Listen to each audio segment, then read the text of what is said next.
والصلاۃ والسلام علی من لا نبی بعد اما بعد۔ آج ہم بات کریں گے سورۃ اللہب کے بارے میں۔ سورۃ اللہ۔ سورۃ اللہب اس کا دوسرا نام سورۃ المسد بھی ہے، اچھا اچھا، اور یہ سورۃ اللہب جو ہے اس کا تدوین کے اعتبار سے 111 نمبر ہے، 111۔ گویا کہ اس کے بعد اب 3 صورتیں رہ گئی ہیں تو قرآن کریم کی تکمیل ہو جائے گی، ماشاء اللہ۔ اور اس کا جو ہے نزول کے اعتبار سے 6 نمبر ہے، اچھا 6 نمبر نزول کے اعتبار سے ہے، اور اس میں 5 آیات ہیں، چھوٹی سی صورت ہے، اور اس کے اندر جو ہے ایک گستاخ اعظم کا ذکر ہے۔ اور گستاخ اعظم کون؟ خود سرکار دو عالم صلی اللہ علیہ وسلم کا سگا چچا جو ابو لہب کے نام سے معروف تھا، تو وہ آپ کا بہت بڑا گستاخ نکلا، کیونکہ ہوا یہ کہ ایک موقع پر جو ہے رسول اللہ صلی اللہ علیہ وسلم صفا پہاڑی پر کھڑے ہوئے اور آپ نے اپنے خاندان اور قبائل کو بلایا۔ ظاہر اس وقت کا رواج تھا کہ اپنے قبیلوں کے نام لے کے بلاتے، خاندان کا نام لیتے تو لوگ جمع ہو جاتے کہ کوئی بات ہے، کوئی پریشانی ہے، کوئی مسئلہ ہے، تو آپ نے سب کو جمع کر لیا۔ جب سب جمع ہو گئے، کیونکہ قرآن کریم میں اللہ تبارک و تعالیٰ کو وہ حکم دیا تھا کہ وانذر عشیرتک الاقربین، اپنے قریبی رشتہ داروں کو بھی ڈراؤ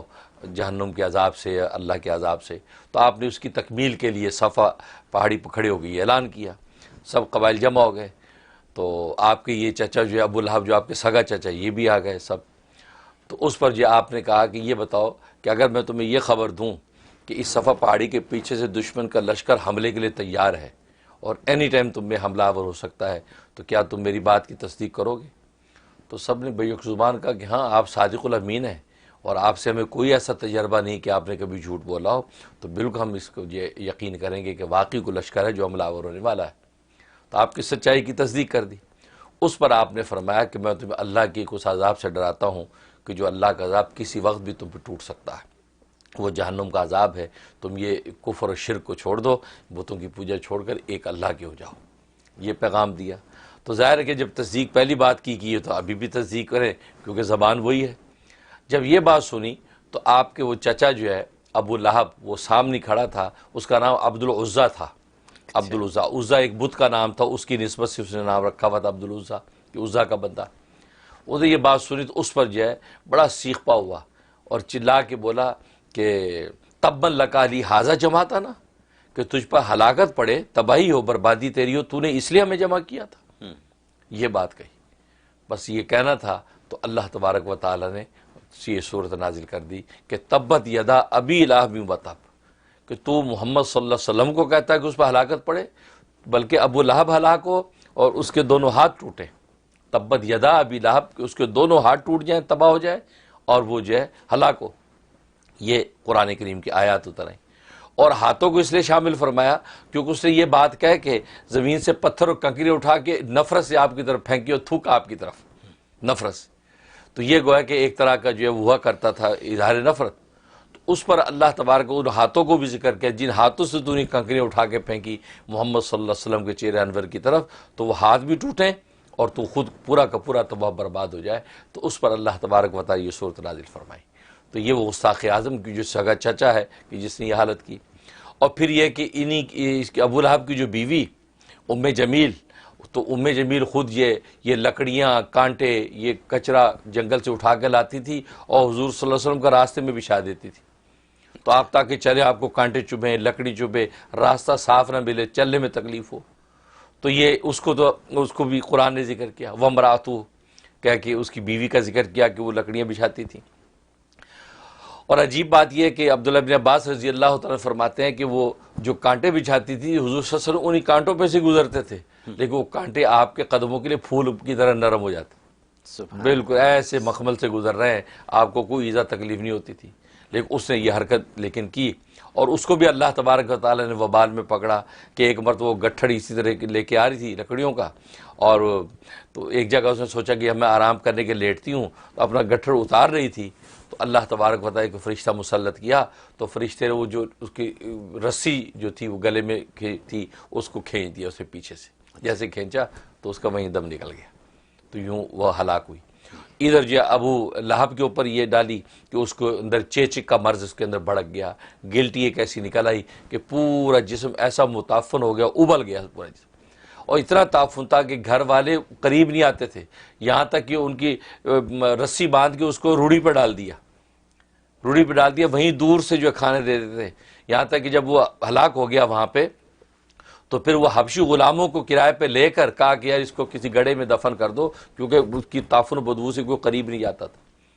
ایسا اللہ تبارک و تعالیٰ نے اس وبال ڈالا، اور یہ تبت یدا ابی لہب و تب کی حقیقت واضح کر دی کہ اس کا مشاہدہ کیا لوگوں نے کہ واقعی دنیا میں کیسے وہ رسوا ہو کے مرا۔ اور حسن و جمال کو اس کے عالم یہ تھا کہ اس کی کنیت ابو لہب بن گئی تھی۔ لہب کہتے شعلے کا باپ، تو چہرہ اس کا ایسا شعلے کی طرح بھڑکتا تھا، اتنا حسین و جمیل خوبصورت، یہ حالت تھی۔ اور اسی نے اس کے دو بیٹوں کے نکاح میں حضور صلی اللہ علیہ وسلم کی دو بیٹیاں تھیں، ام کلثوم اور حضرت رقیہ،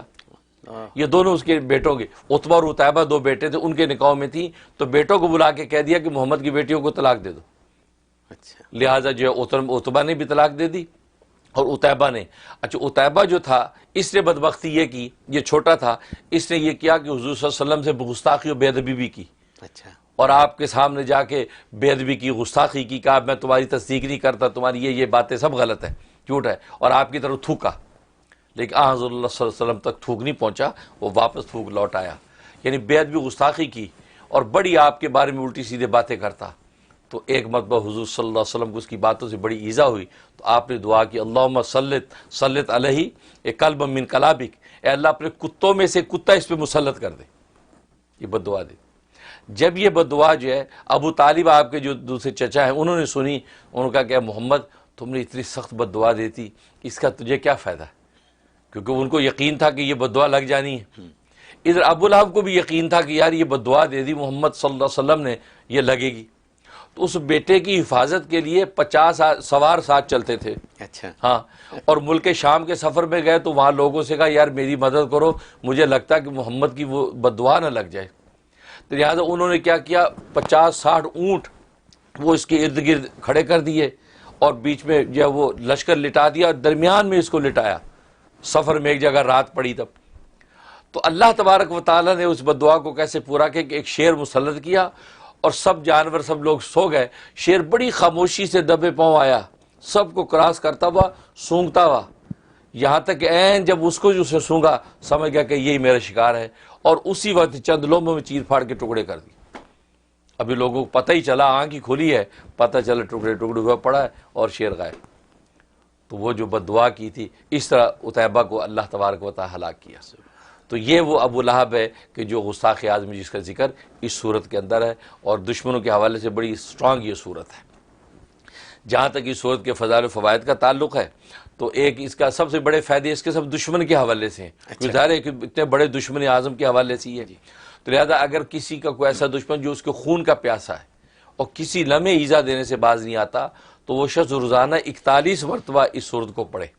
اول آخر 11 مرتبہ درود ابراہیمی پڑھ کے جو ہے وہ اس کے شر سے حفاظت مانگتا رہے، تو اللہ تبارک و تعالی اس کے ہر وار کو جو ہے ناکام کر دیں گے دشمن کے، اور اس کی حفاظت کریں گے۔ واہ، بہت بڑی بات، بہت زبردست ہے۔ اور ایک اس کے اندر یہ ہے کہ اگر جو ہے دو آدمیوں میں آپس میں ناجائز محبت پیدا ہو گئی، بیٹا کسی بیٹی کسی لڑکی کے ساتھ انوالو ہو گیا، بیٹی کسی لڑکے سے انوالو ہو گئی، آج روز کے واقعات ہیں، تو ناجائز محبت میں انوالومنٹ ہو گئی، تو یہی صورت روزانہ جو ہے وہ 71 ٹائم 71 مرتبہ پڑھنی ہے، اور دونوں کا تصور رکھنا ہے کہ ان دونوں میں جدائی ہو جائے، لیکن اس پڑھنے کے دوران میں بسم اللہ نہیں پڑھنی اور درود شریف نہیں ملانا،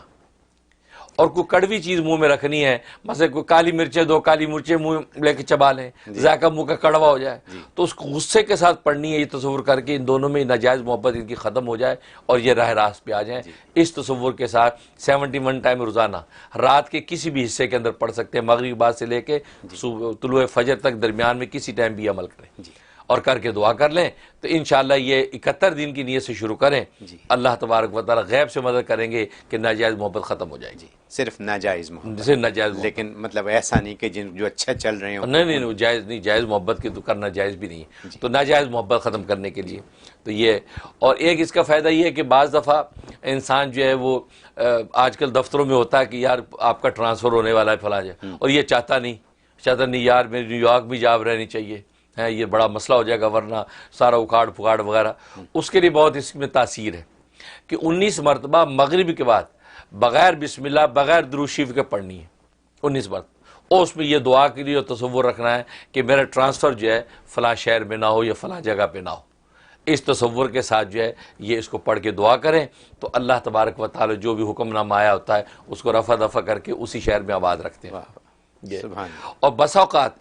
عورتیں چاہتی ہیں کہ ہمارے میاں کا ٹرانسفر فلاں جگہ ہو جائے، فلاں جگہ ہو جائے، اور یہاں پہ جو ہے تو فساد کر رہا ہے لیکن یہ ٹرانسفر ہو نہیں رہا. تو اس کے لیے بھی اس میں یہ تاثیر ہے کہ یہی 19 دفعہ وہ اس نیت سے پڑھے کہ اس جگہ سے نکل جائے، کیونکہ یہاں اس کے ناجائز گندے تعلقات پیدا ہو گئے ہیں، یہاں یہ اچھا نہیں رہے گا، فلاں جگہ چلے جائیں تو اچھا ہے. تو یہ نیت کر کے 19 دفعہ یہ صورت پڑھے تو انشاءاللہ وہ اس کا ٹرانسفر مطلوبہ جگہ پہ ہو جاتا ہے. Double edge sword. بالکل، اس میں 2 in 1 ہے تو دونوں فائدے اس کے، تو یہ اس کے اندر فائدہ موجود ہے. اور ایک اس کا فائدہ یہ کہ اگر ایسا کوئی دشمن ہے کہ جو اجتماعی دشمن ہے، مثلا کسی ملک کا دشمن ہے، کسی ریاست کا دشمن ہے اور ایسا خطرناک ہے کہ تکلیف پہنچاتا ہے، کوئی سبیل نہیں ہے اور اس کی دشمنی باز نہیں آتی، روز نئے نئے سازشیں کرتا ہے، اس کے لیے اس میں بڑی تاثیر ہے کہ چند لوگ بیٹھ کے 3000 مرتبہ اس کا ورد کریں، ختم کریں 3000 ختم کریں اس کا اور دعا کریں. اور آخر میں جو ہے اللہ تبارک و تعالی حضور میں درخواست رکھ دے کہ یار یہ آدمی ہے اور یہ دین یا مسلمان یا کے لیے بہت تباہ کن ہے، یا اللہ اس کو یا تو ہدایت دے دے ورنہ یہ اپنے ٹھکانے لگا دے. ہمارے سامنے مثال ہے مودی کی ہندوستان میں. بالکل ہندوستان میں جو ہو رہا ہے، بالکل 3000 کیا 3 لاکھ دفعہ پڑھیں، پڑھ سکتے ہیں. بالکل بالکل علیہ السلام پڑھیں. جی. اور جو انڈیا میں اس وقت جو حالات ہو رہے ہیں جی. مسلمان گھروں میں بیٹھ کے اس کا شروع کر دیں، جی. کیسے نتائج ظاہر ہوتے ہیں. تو 3000 مرتبہ پڑھیں اور اللہ کے حضور درخواست رکھیں. بہت زبردست تاثیر ہے، بہت جلدی اس کے اثرات ظاہر ہوں گے انشاءاللہ. اللہ تبارک و تعالیٰ جو وہ دعا والی بات ہے، اللہم صلِّ علیہ قلب من قلابک، کہ اللہ اپنے کتوں میں سے کتا مسلط کر دے. یہ بدعا، یہ دعا نبی والی پڑھیں جی. انشاءاللہ. دیکھنا کیسے جو ہے اللہ جو ہے دشمنان اسلام کو تباہ کرتے ہیں. تو یہ کریں. تو یہ اس کے فضائل و فوائد کا. اور جہاں تک اس کے خواب میں تعبیر کا تعلق ہے، اس کا مطلب ہے کہ اس شخص کو اللہ خوب مال و دولت عطا کریں گے،